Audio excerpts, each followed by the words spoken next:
MC Gavins Saidi Chiki gwe yafumita ebiso mukyala we omukulu eyaliwo nga bamufumita ebiso wuuno wanaavuddeyo agambye nti omwami wange bagenda okumutta yandekera olubuto lwa myezi 2. Omukyala ono ye mukazi wa MC Gavins omukulu ate alabika ye mukazi eyaliwo nga MC Gavins bamufumita ebiso. Jukira MC Gavins ono nammono Saidi Chiki yagenda okumufumita ebiso nga MC Gavins ayise girlfriend we omukulu. Kati girlfriend we omukulu ye omukyala ono era avuddeyo n'agamba bannange tamanyi kikyakuzzaako omusajja yamulekera olubuto lwa myezi 2 n'omwana omukulu omulenzi. Kakati abakyala abasinga bavuddeyo naddala bakadaama ne bamugamba nnyabo ffe boolaba bano naffe twazaala abaana bataata baabwe ne babatusuulira ng'oyinza okugamba baafa naye twakwata abaana abo ne tubaleka e Uganda ne tujja ku kyeyo okwekolerera n'okukolerera abaana baffe. Kakati wandibadde ova mu bintu byaki simanya maama awonya taata n'ofuna passport n'ojja ku kyeyo n'okolerera abaana bo.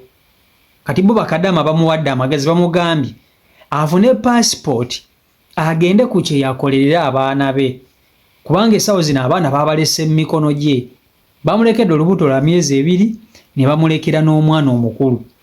Bananga n'akola atya ng'alina olubuto. Ndowooza abika asooka amaliriza okuzaala alyoka afune passport nga ye mumugamba amagezi gamuwa n'aba ng'agatutte naye nga ye avuddeyo nga munnanga alabika abasaba ku ki? Abasaba ku buyambi mumukwatizeeko oba abamanyise ensonga ye.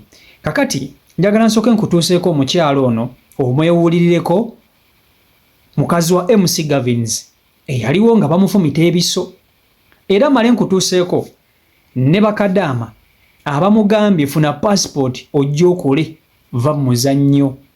Video gimpereka like etambule tuke ku buli muntu video yiyo.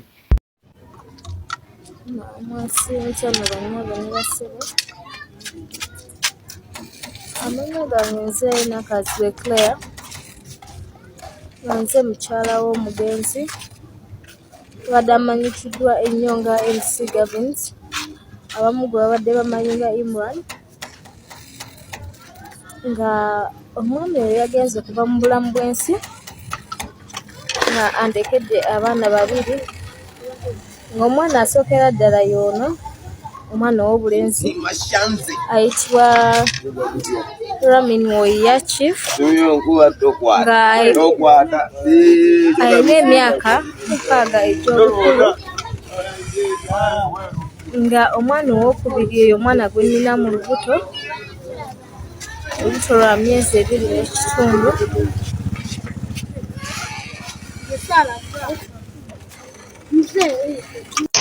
Naye nga musiibye mutaka nsubire nti musiibye bulungi oyo gwe mulaba awo ye nnamwandu wa MC Gavin. MC Gavin yono yali ya ssente za kadaama ne bamufumita ne bamutta.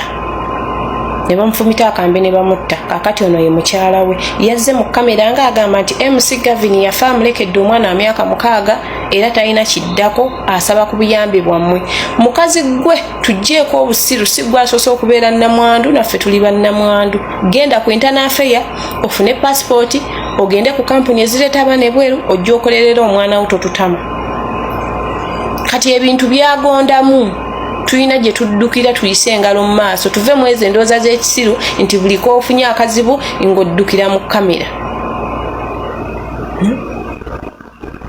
Woba osaba buyambi saba buyambi kampuni ki ereeta abantu ebweru nkoze nti ofuna passport ebyo byoba osaba naye todda mu kamera tolowooza nti waliwo agenda okukwata ssente enkalu azikuwe gwe okeere weesiiga ekizigo onyirire wennoonyirire olinga feeza sebo ffe tukwate akasente ke tutuuyanira tukuwe mb'olabirire omwana wo.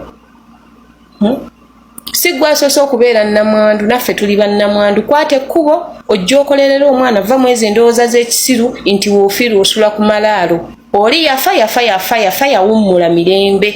Mwesonyiwe mujje mu bwongo kati genda na kigenda mu maaso kwata ekkubo jangu okolerera omwana wo kuba tebagenda kukuwa leero ssente n'enkya bakuwe n'enkya bakuwe omuntu akuwa lumu n'akwetama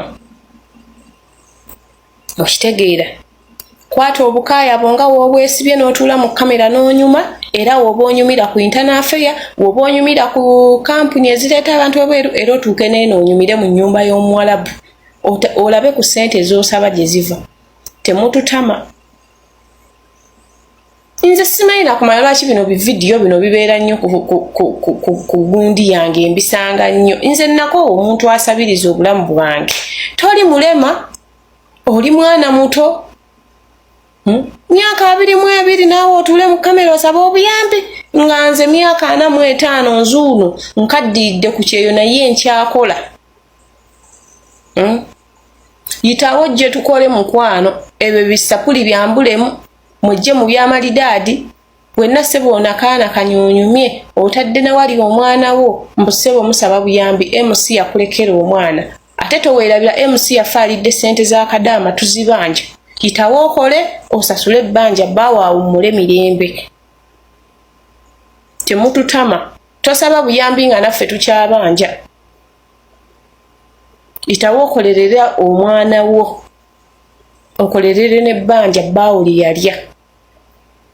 Tagenda wummula mirembe nga tumubanja, yalya ssente z'akadaama, era bakadaama temuwummula tubanje ssente, MC ze yafaalidde. Tojja tusaba buyambi nga ate naffe tukyabanja. Genda okolere omwana wo totutama. Kyonna kyonna kisitamye mu kamera. MC. Ffe twamugamba alya ssente z'akadaama.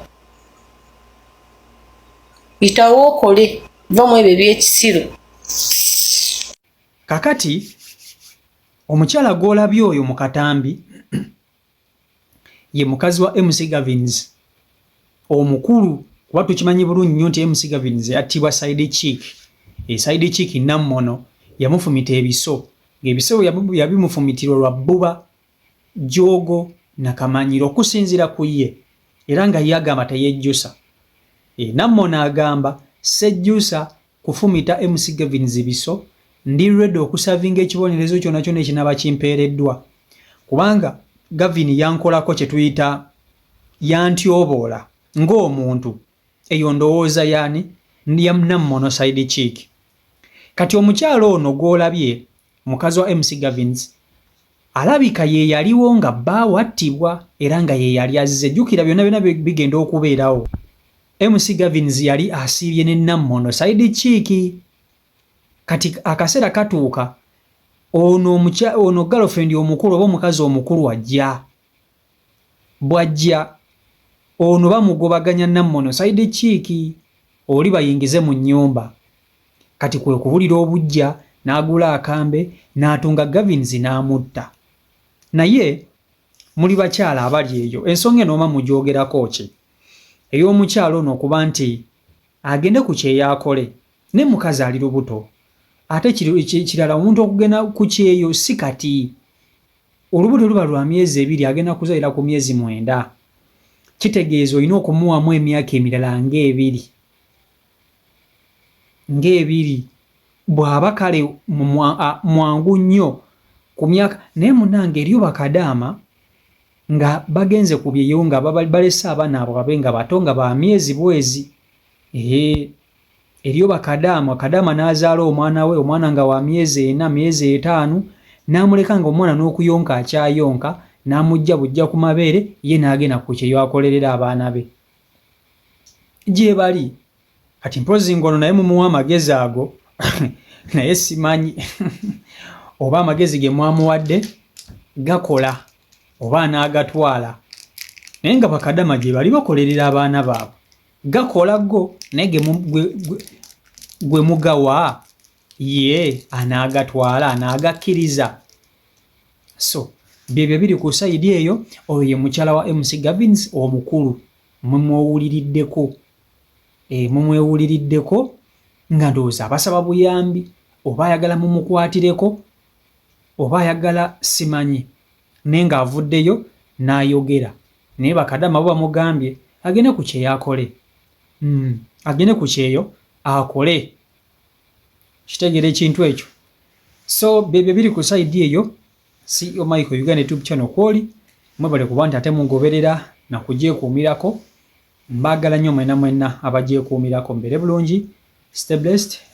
Peace and love.